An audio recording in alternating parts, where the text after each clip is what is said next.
Негізі жігіттер осындай проблемалардың барлығын айтамыз ғой біз. Сол кезде адамның негізі өзін өзі танымаудан ғой. Одан кейін адамның өзіне өзі тыстан со стороны қарай алмауынан ғой. Адамдарға қарайсың да, кемшіліктерін көре аласың да, бірақ өзіңе қарап, өзіңнің кемшілігіңді көре алмайсың да. Былайша айтқанда айна бар ғой, айнамыз. Айнаға қарап өзіңді өзің көре аласың ғой. Тура сол сияқты рухани айнаң жоқ та сенің. Рухани айна бар ғой, рухани айна. Сол рухани айнасын жоғалтып алған құсаймыз ғой біз.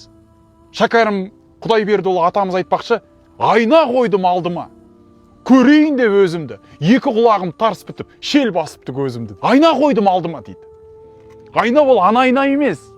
Бұл мына көкірек көздің айнасын айтып отыр, жүректің айнасын айтып отыр. Айна қойдым алдыма, көрейін деп өзімді дейді. Көрейін деп өзімді отырған кезде мына бейнені айтып отырған жоқ. Ішкі жан дүниесін айтып отыр. Ішіндегі айыптарын айтып отыр. Бойдағы мінді санасам, тау тасынан аз емес, жүрегімді байқасам, ене дейін таза емес дейді ғой. Бойдағы мінді санасам, таудың тасынан аз емес дейді. Ана бойындағы таудың тасын көру үшін рухани айнасын қойып отыр. Өзін сөгейін деп тұр Шәкәрім атамыз. Екі құлағым тарс бітіп дейді. Ақиқатты тыңдай алмайтын болып қапты мына құлақ. Жаман жақсы айтса да, өзіндікі жөн болар деді ғой бағана. Кім анау айта ма, мынау айта ма, бәрібір болып қалған, ақиқатты қабылдамайтын болып қалған. Оған Алланы айтып жатсың ба, қабылдамайды, құлағы естімейтін болып қалған. Құлағы тарс бітіп қалған, ақиқатқа тарс біткен. Шынайы келген кезде естиді құлағы, бірақ рухани сөзді тыңдай алмайды. Іші тарылады.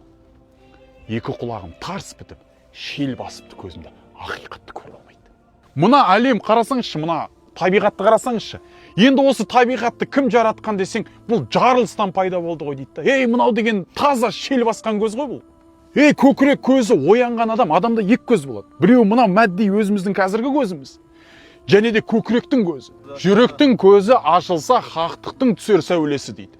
Мына кеуденің көзі ашылған кезде, сен көзің басқаша қарай бастайды заттарға.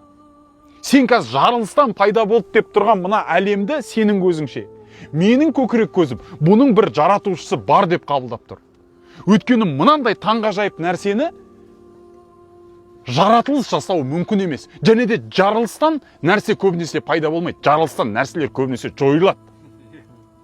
Логикаға да сәйкес емес бұл. Сондықтан да айналарымызды, рухани айналарымызды қояйық. Біреулерге емес, өзімізге қарайық. Құлағымыз ақиқатты қабылдап жүр ма?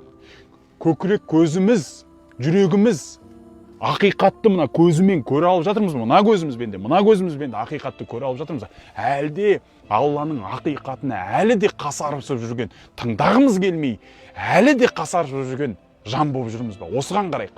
Шәкәрім атамыз бұл жерде қазаққа жан ашып айтып отыр бұл. Шәкәрім атамыз өзі қайтыс болып кеткен адам ғой.